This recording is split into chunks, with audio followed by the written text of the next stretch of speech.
Olá, amigos, tudo bem com vocês? Tudo suave na nave? Tudo tranquilo? Tudo beleza? Hoje, sábado, né? E sábado é dia de quê? Sábado é dia de a gente conversar sobre direito previdenciário. Aliás, para mim, todo dia é dia de direito previdenciário, essa matéria tão gostosa de se estudar, de se falar sobre o tema direito previdenciário. E aí eu vou fazer uma pergunta aqui para os colegas. Vocês sabiam que é possível aumentar o valor da aposentadoria do aposentado, mandando simplesmente incluir as contribuições anteriores a julho de 94 no cálculo da aposentadoria? Mas é claro que vocês sabiam, né? Se vocês são atuantes, militantes no direito previdenciário, vocês sabem que eu estou falando da tão famosa revisão da vida toda. E nós vamos ver hoje se é vantajoso e se vale a pena ingressar com a revisão da vida toda, sobretudo porque nós sabemos que essa matéria está sendo discutida lá no STF, no tema 1102, e todas as ações referentes ao caso estão suspensas, né? E nós sabemos que o STF também é uma caixinha de surpresas, não é mesmo? E aí, será que vale a pena continuar investindo nesse tipo de revisão, continuar fazendo a prospecção de clientes para esse tipo de revisão? É sobre isso que nós vamos falar hoje. Meu nome é José Silvio, sou advogado previdenciarista em Cachoeiro de Itapemirim, no Espírito Santo, dono da página Previdência Descomplicada 2020 no Instagram. Por favor, sigam lá, @Previdência Descomplicada 2020, e do canal Previdência Descomplicada no YouTube. E antes de entrarmos no ponto propriamente proposto, nós temos que entender o que é a revisão da vida toda, né? E para entender a revisão da vida toda, nós temos que seguir alguns marcos temporais.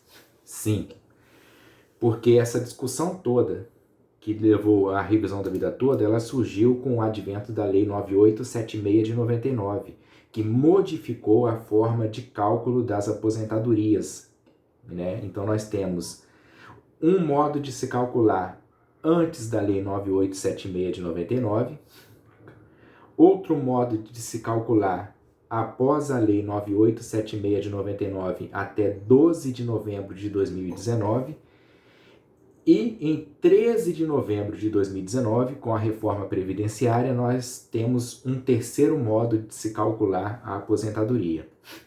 E aqui nós vamos ver basicamente o seguinte: quem tem direito à revisão da vida toda, quando que ela se aplica, quando que ela é vantajosa, e se as pessoas que se aposentarem após a reforma da Previdência, se teria direito ou não à revisão da vida toda. Muito bem. Antes da Lei 9876 de 99, o artigo 29 da Lei 8.213 de 91 previa a seguinte forma de cálculo. Levava-se em conta as 36 últimas contribuições em período imediatamente anterior à data de entrada de requerimento administrativo da aposentadoria, em período não superior a 48 meses. Então, dentro desse período de 48 meses, pegava-se as 36 últimas contribuições e fazia lá o cálculo da aposentadoria.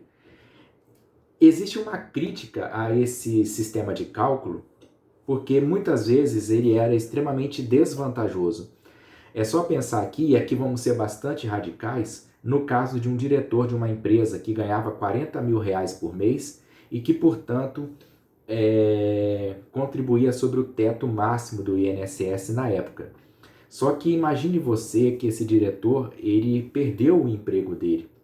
Ele perdeu o emprego dele, idade avançada, já não conseguia recolocação no mercado de trabalho. Veja que a situação financeira desse trabalhador modificou de forma estrondosa, porque ele ganhava muito bem e perdeu o emprego dele e não conseguiu recolocação no mercado de trabalho. Só que daí o que ele pensou? Ora, se eu não continuar contribuindo para o INSS, eu estou perto de me aposentar, eu vou perder o direito da minha aposentadoria. Então, o que ele faz? Ele contribui como segurado facultativo, na base de um salário mínimo, não é mesmo? E aí, quando ele pede a aposentadoria dele, é considerada as 36 últimas contribuições imediatamente anteriores à data de requerimento administrativo. Então, toda aquela contribuição pelo teto que ele teve quando ele ganhava bem foi desconsiderada. E aí, veja a cagada, veja a merda, né? Ele saiu extremamente prejudicado na aposentadoria dele. E talvez seja por conta disso que o legislador, ao editar a Lei 9876 de 99, previu a modificação do artigo 29, da Lei 8.213 de 91. O artigo 2º da Lei 9876 de 99 modificou então o artigo 29 da Lei 8.213 de 91. E qual seria a nova fórmula de cálculo, Silvio?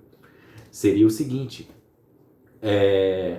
as 80% maiores contribuições, descartando as 20% menores, de todo o período contributivo, ou seja, de toda a vida laboral do trabalhador. Essa é a regra geral, a regra que modificou a forma de cálculo da aposentadoria. Acontece que essa regra ela serve apenas para aquelas pessoas que se filiaram à Previdência Social após a Lei 9876 de 99. E as que se filiaram antes da Lei 9876 de 99, que estão num limbo, né? O que é o limbo? Elas não têm nem o direito adquirido para se aposentar nos moldes anteriores à Lei 9876 de 99 e também não têm direito à regra geral da Lei 9876 de 99. O que acontece com essas pessoas? Elas estavam próximas de se aposentar. Para elas não serem prejudicadas, o legislador previu uma regra de transição, né, para não ser prejudicadas, entre aspas, que nós vamos ver mais na frente, que em alguns casos elas foram prejudicadas. E qual que é essa regra de transição? Prevista lá no artigo 3º caput da Lei 9876 de 99, que diz o seguinte, que a forma de cálculo nessa regra de transição é as 80% maiores contribuições, descartando as 20% menores, mas aqui veja, previu-se um marco temporal, o início temporal, que é desde a competência juro de 94 em diante, que coincide, inclusive, com a criação do Plano Real. Então, essa regra de transição, ela abrangiu duas categorias de pessoas. Ela abrangeu aquelas pessoas que se filiaram antes da Lei 9876 de 99, mas que não tinham direito adquirido a aposentar-se pelos moldes anteriores à Lei 9876 de 99, e aqueles que tiveram direito adquirido de se aposentar pelo cálculo antigo, anterior à Lei 9876 de 99, mas verificou que a regra de transição era mais vantajosa do que o cálculo antigo. Para as pessoas que se filiaram após a Lei 9876 de 99, não há que se falar na aplicação da regra de transição do artigo 3º cabeça, do artigo 3º caput, da Lei 9876 de 99. Só que acontece que, em alguns casos, verificou-se que a aplicação dessa regra de transição, ela era extremamente desvantajosa, sendo mais vantajosa a aplicação da regra geral, prevista no artigo 29 da Lei 8.213, que prevê a aplicação das contribuições na base de cálculo de todo o período contributivo e não apenas de julho de 94 em diante. E quais são esses casos? Bem, eu já adianto de antemão que é preciso fazer cálculos para se confirmar a viabilidade da revisão da vida toda, porque pode acontecer na revisão da vida toda de, inclusive, achatar, ou seja, diminuir o valor da aposentadoria se você não fizer o cálculo. E verificar isso. Óbvio que tem juízes sensatos que colocam na decisão judicial, concedendo a revisão da vida toda, colocam na sentença, que somente será aplicada à tese se verificado no cálculo a vantagem, ou seja, o aumento real no benefício. Mas é possível achatar o benefício, então é preciso confirmar com cálculos. No entanto, existem alguns indícios que demonstram que o seu cliente possa sim ter direito à revisão da vida toda. Primeiro deles, quando o seu cliente contribuiu muito alto lá atrás, né, teve contribuições altas anteriormente a julho de 94, é um grande indício de que ele possa ter direito à revisão da vida toda. Ou quando ele caiu no divisor mínimo. O que é o divisor mínimo? O divisor mínimo está previsto no artigo 3º, parágrafo 2º da Lei 9876 de 99. Ok? E diz mais ou menos o seguinte, traduzindo aqui porque o texto é um pouco confuso, mas trocando em miúdos, diz que as contribuições vertidas pelo segurado dentro do período básico de cálculo não podem ser inferiores a 60% desse período básico de cálculo, que inicia-se desde a competência julho de 94 até a DIB, data de início de benefício. Então, se as contribuições forem inferiores a 60% do período básico de cálculo, o segurado caiu no divisor mínimo. E o divisor mínimo, ele achata e bem o valor da aposentadoria. Então, nesse caso, provavelmente, eu digo provavelmente que é preciso se confirmar com cálculos, a revisão da vida toda será vantajosa. Né? E qual que é a tese da revisão da vida toda? É basicamente o afastamento da regra de transição prevista no artigo 3º da Lei 9876 de 99 para aplicação da regra geral do artigo 29 da Lei 8.213 de 91, né, para possibilitar que entre no cálculo da aposentadoria as contribuições anteriores a julho de 94 e não apenas as contribuições de julho de 94 em diante. Essa tese ela foi discutida no STJ no tema 999, onde o STJ o STJ conheceu a repercussão geral, reconheceu a repercussão geral e entendeu pela viabilidade da revisão da vida toda. Ok? Acontece que o nosso querido INSS não perde tempo, ingressou com recurso extraordinário através da sua Procuradoria Federal perante o STF, o Supremo Tribunal Federal. E aqui foi uma grande surpresa porque os advogados militantes no direito previdenciário e inclusive doutrinadores falavam, olha, até pelo histórico do STF, que entende que discussão sobre RMI, sobre renda mensal inicial, é matéria de cunho infraconstitucional, ou seja, não afeta a Constituição Federal, e sendo o STF o guardião da Constituição, ele não teria competência para julgar matéria de cunho infraconstitucional, de modo que o STF nem vai conhecer desse recurso. E qual foi a nossa surpresa? Quando o STF andou na contramão do que ele já vinha decidindo e conheceu a repercussão geral do tema, ou seja, dizendo que a matéria é de cunho constitucional, meio que forçando ali a barra. E agora estamos aguardando o julgamento do mérito perante o Supremo Tribunal Federal. Mas e aí? Primeiro ponto, vale a pena continuar ingressando com a revisão da vida toda, tendo em vista que nós sabemos que o STF é um tribunal que muitas vezes julga de forma política, rasgando até mesmo a Constituição, de modo que esse julgamento é incerto, vale a pena a revisão da vida toda, continuar entrando. E aí eu digo a você o seguinte, diferentemente da desaposentação, ok? Onde na desaposentação não havia previsão legal para a desaposentação. E aí o que o STF fez? Ele meio que lavou as mãos, né? Agiu como Pôncio Pilatos ali, na crucificação do nosso Senhor Jesus Cristo. Ele empurrou a bucha para outra pessoa. O que o STF disse? Olha, não existe nada de fato vedando a desaposentação na lei, mas também não existe nada que autorize na lei a desaposentação. E a administração pública, ela só pode agir nos moldes da lei. Pelo princípio da legalidade, ela não pode agir fora da legalidade estrita, ela não pode agir fora da lei. Daí porque eu, STF, não tenho como julgar favorável à desaposentação.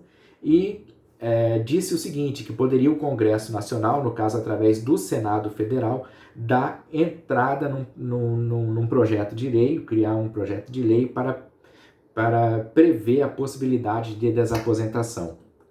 Existe até um projeto de lei nesse sentido, mas ele está lá engavetado. Ao contrário disso, a revisão da vida toda, ela tem previsão legal sim, né?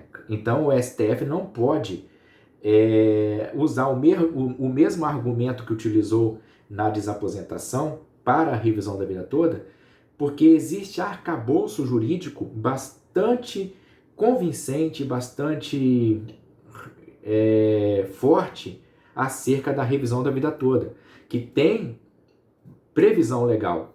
Qual é a previsão legal? O artigo 29 da Lei 8.213 de 91. Basta afastar a regra de transição do artigo 3º da Lei 9876 de 99. Então, existe previsão legal para a forma de cálculo proposta para a revisão da vida toda. Então, sim, pensando nesse sentido, creio que sim, vale a pena continuar ingressando com essas ações. Ok? E aí? Será que nós já vimos quem tem direito à revisão da vida toda? Quem vai ter direito à revisão da vida toda? O que é certo aqui? Aquele segurado que se filiou à Lei 987, que se filiou antes da lei, que se filiou anteriormente à Lei 9876 de 99 e caiu na regra de transição. Pede-se o afastamento da regra de transição. Também entendo aqui que tenha direito aquele que tinha direito adquirido de se aposentar pelos moldes antigos, verificou que a regra de transição era mais vantajosa do que o molde antigo, mas verifica ainda que a regra geral é mais vantajosa do que a regra de transição. Eu entendo aqui que nada impede que essa pessoa também ingresse com a revisão da vida toda, mas isso é uma opinião minha. Ok? E aí? E aqueles que se aposentaram após a reforma da Previdência? Aqueles que vão se aposentar aí após a reforma da Previdência, têm direito à revisão da vida toda? Preste atenção no que eu disse. Eu disse os que se aposentaram após a reforma da Previdência. Eu não disse os que se filiaram após a reforma da Previdência. Porque os que se filiaram após a reforma da Previdência é óbvio que não têm direito à revisão da vida toda. Por um simples motivo. Primeiro, porque hoje, com a reforma da Previdência, leva-se em conta todo o período contributivo. E segundo, que a revisão da vida toda é para a inclusão das contribuições anteriores a julho de 94. Ora, se o caboclo se filiou após 2019, não existe contribuição anterior a julho de 94, isso é óbvio. Então, não tem direito. Mas e aqueles que tiveram o direito adquirido de se aposentar pelas regras antigas, anteriores à reforma da Previdência, ainda que requeiram a sua aposentadoria agora posterior à reforma da Previdência, esse sim tem direito à revisão da vida toda, pelo simples fato de que se aposentaram pelos moldes antigos. Direito adquirido, tempus regit actu. Ok, meus amigos? Então era isso que eu tinha para conversar com vocês sobre revisão da vida toda. Se vocês ficaram aqui até o final do vídeo, por favor, deixe seu like, porque o YouTube entende que deixando o like o vídeo tem relevância e vai recomendando esse vídeo. Se inscreva no canal, ative o sininho para não perder nenhum vídeo e compartilhe esse vídeo nas suas redes sociais. Ok? Muito obrigado pela atenção de vocês. Até logo. Vazei. Fui. Tchau.